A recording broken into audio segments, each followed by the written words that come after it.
Hey there! I hope everyone is doing well and that me recording these is working for you.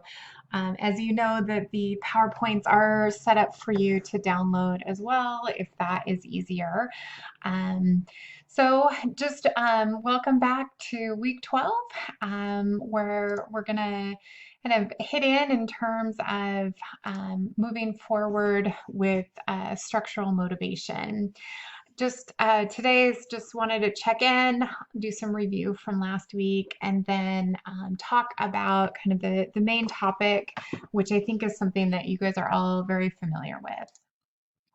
And so found this meme. I thought it was fun because we have officially chosen the otter as the mascot for CWI. I do miss you all. I was able to see a couple of you on Wednesday. I am super excited and hope others will be able to join me this coming Wednesday, just to check in, answer your questions. It's certainly not really it's just up to you guys in answering questions. If you can't make it then, I'm happy to talk to you any other time, so please always reach out. Big reminders, major due dates, 5/3, all of the Unit 3 activities and quiz are due. 5/16 is really everything else. So that's your paper and your presentation, your final exam. You should have gotten a message this week in email and I believe in text about the pass no pass option that has been extended for students. Please make sure to read through those guidelines, make the best decision for you. If you have any questions, please feel free to reach out in case you want to know what might be the best for you given your situation. Just a review from week 11. The big thing with social ability is that idea of the use of social capital to influence behaviors. We also talked about presentation skills. So hopefully if you needed some refreshers on Microsoft PowerPoint, or if you've never used that, you were able to get a few hints and tips with that. One of the reasons why I did want to include the PowerPoint skills is just because this course in itself is really meant to provide you with all of the foundational skills moving forward. There are plenty of other presentation tools and softwares out there.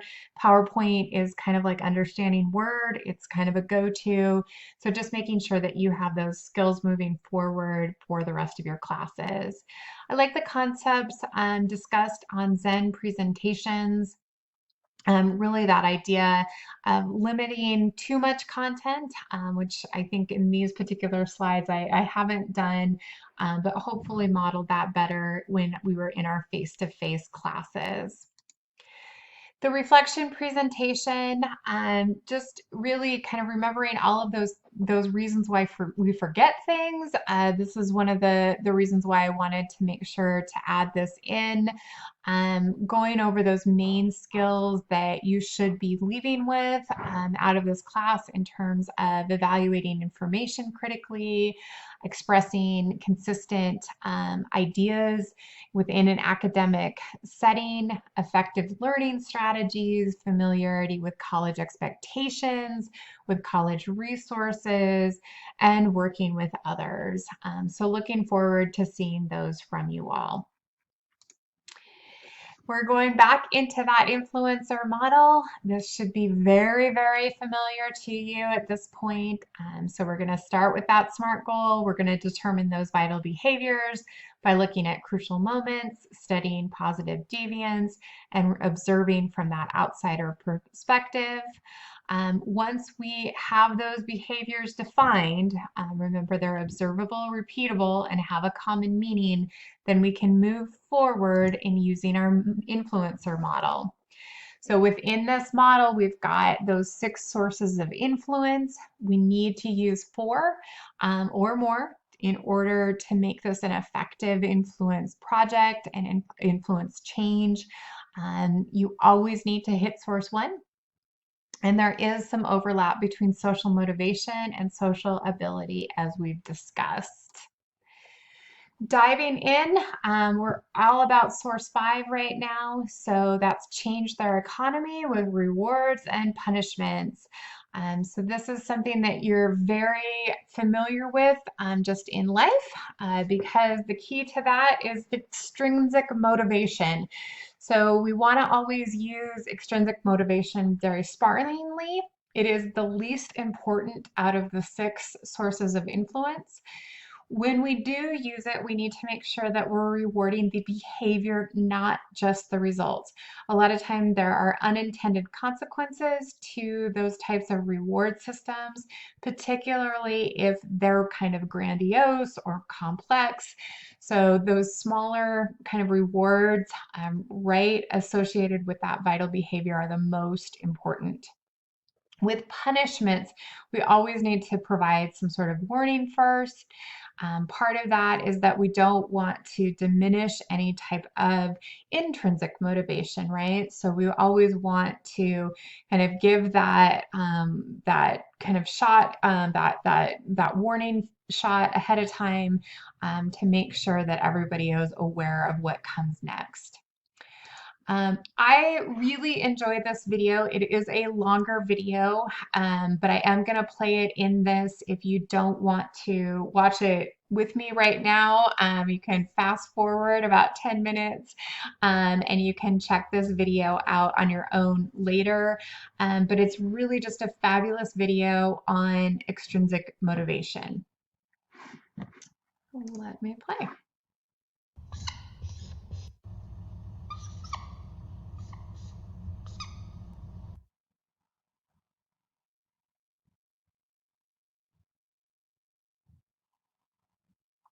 Our motivations are unbelievably interesting. I mean, I've been working on this for a few years, and I just find the topic still so amazingly engaging and interesting. So I want to tell you about that. The science is really surprising. The science is a little bit freaky, okay? We are not as endlessly manipulable and as predictable as you would think. There's a whole set of unbelievably interesting studies. I want to give you 2 that call into question this idea that if you reward something, you get more of the behavior you want. If you punish something, you get less of it. So let's go from London to the mean streets of Cambridge, Massachusetts, in the northeastern part of the United States. And let's talk about a study done at MIT, Massachusetts Institute of Technology. Here's what they did. They took a whole group of students, and they gave them a set of challenges. Things like memorizing strings of digits, solving word puzzles, other kinds of spatial puzzles, even physical tasks like throwing a ball through a hoop.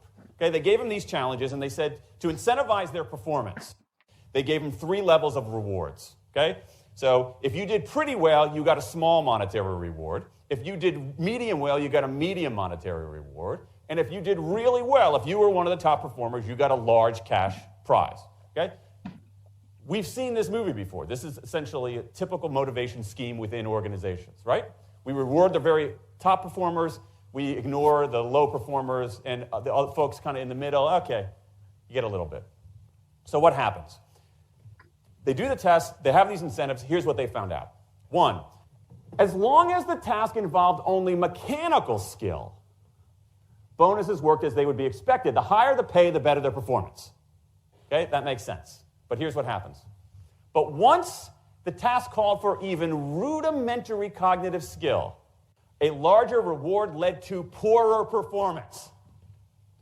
Now, this is strange, right? A larger reward led to poorer performance? How can that possibly be? Now, what's interesting about this is that these folks here who did this are all economists, 2 at MIT, 1 at the University of Chicago, 1 at Carnegie Mellon, okay, the top tier of the economics profession.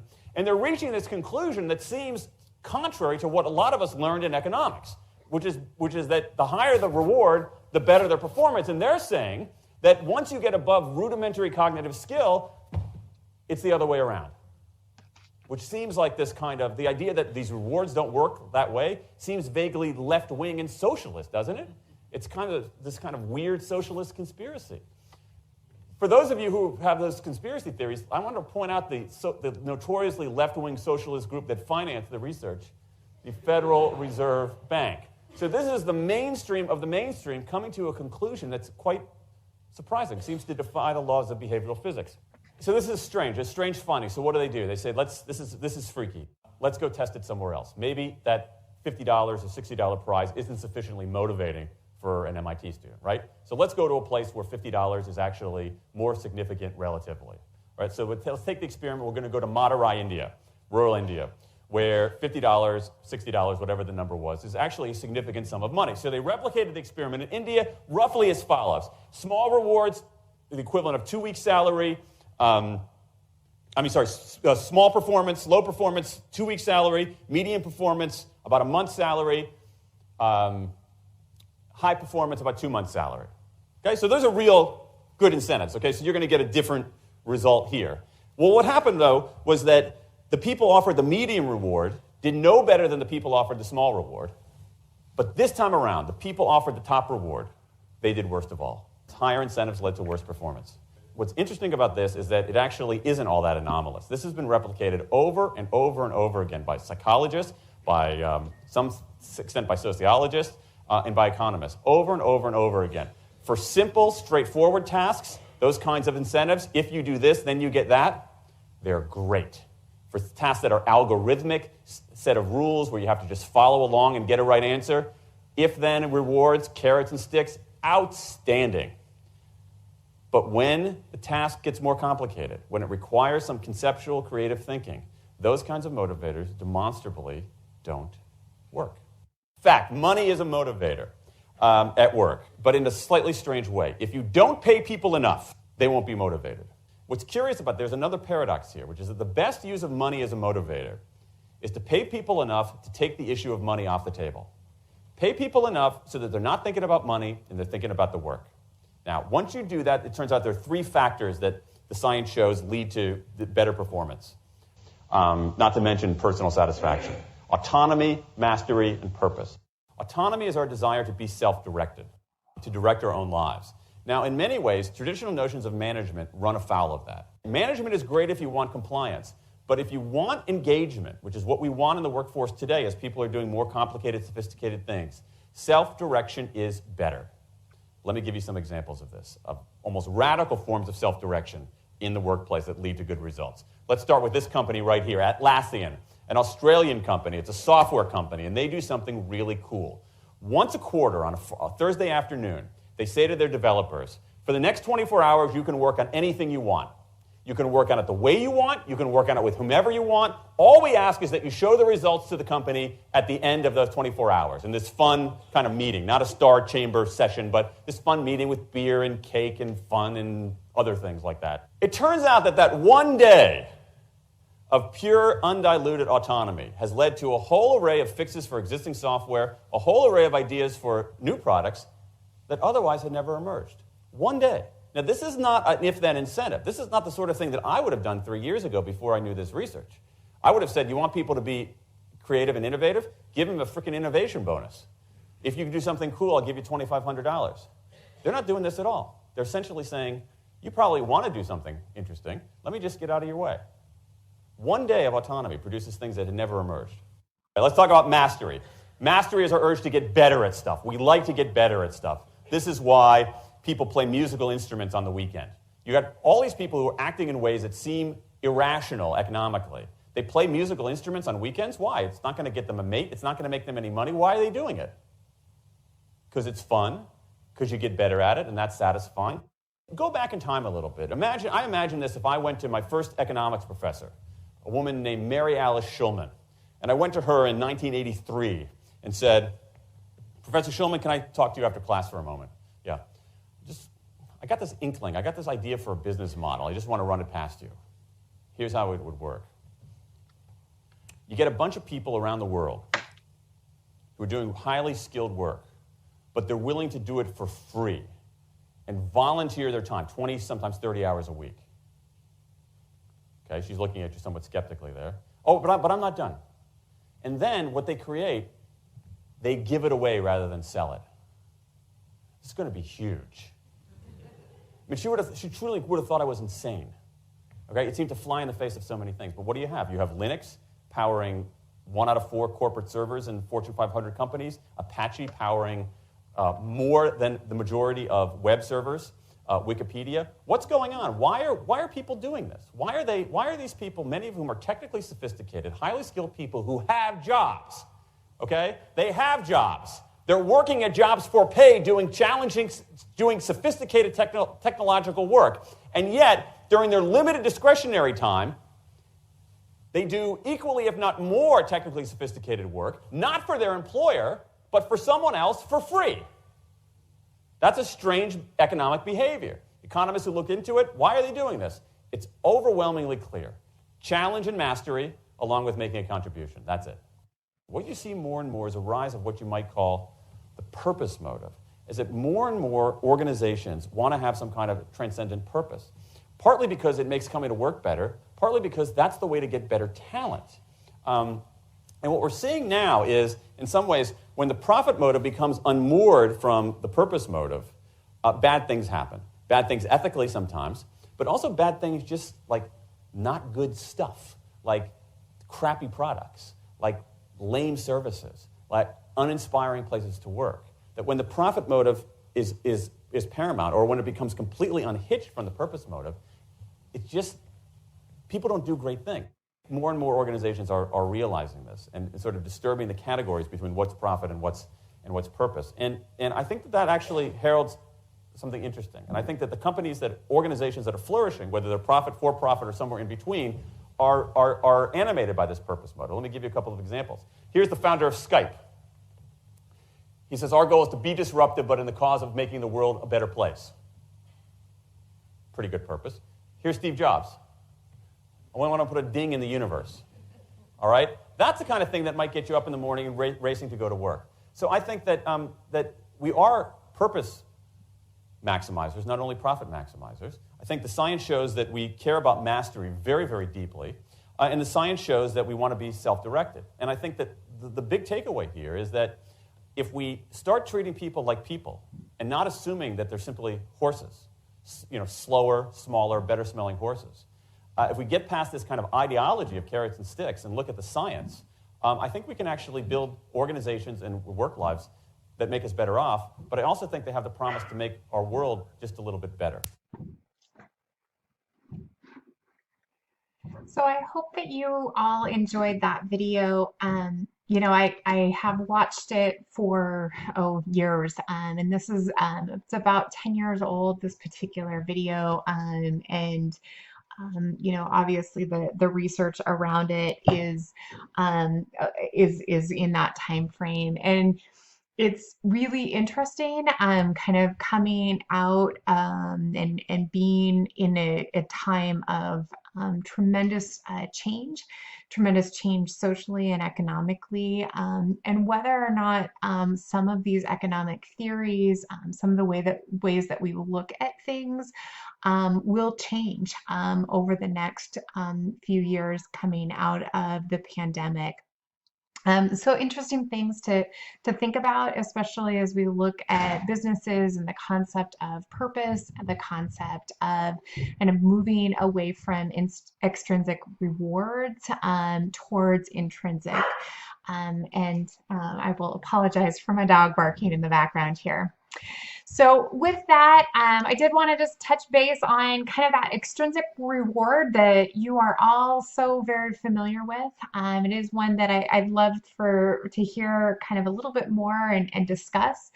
When we think about grades, I started off this particular video talking about just the change to pass, no pass, because of everything that's happened with COVID-19 this semester. And we know, time and again, there's questions about grades, about what makes a grading system work, about whether or not it's effective, especially moving into the workplace. And it's an interesting conversation. It also really kind of leads into other structural pieces. For instance, if we were to get away from the concept of grades, if we were to move more towards what we talked about in terms of Carol Dweck and the concept of yet, right? That growth mindset. If we got rid of grades, what would be the structural concept, the structural consequences of that? Could we do that? Do we have a way institutionally to provide a mastery based type of college experience or high school or elementary school experience? How does that work when we start talking about those structural things that push us one direction or another? So just some ideas to think about as we're moving forward and kind of looking ahead, and excited about your discussion on this topic. So with the work for this week, so obviously that discussion board about grades and motivation. The other aspect that I wanted to tie in that had to do with extrinsic motivation are those 21st century skills. And the idea of general education as to whether or not there's a purpose to that. Where is that extrinsic reward, especially when we think about business and being able to progress in whatever career path that you so choose. So I hope you do enjoy that information and that activity. Your structural motivation notes page, and finalize and finish up that reflection presentation. Finally work on your signature assignment. I know it's lots of things, but hopefully nothing too complex for you. In terms of things that you can devote. So wishing you all the best. And again, I will be around on Wednesday if you want to chat. Talk to you later. Bye.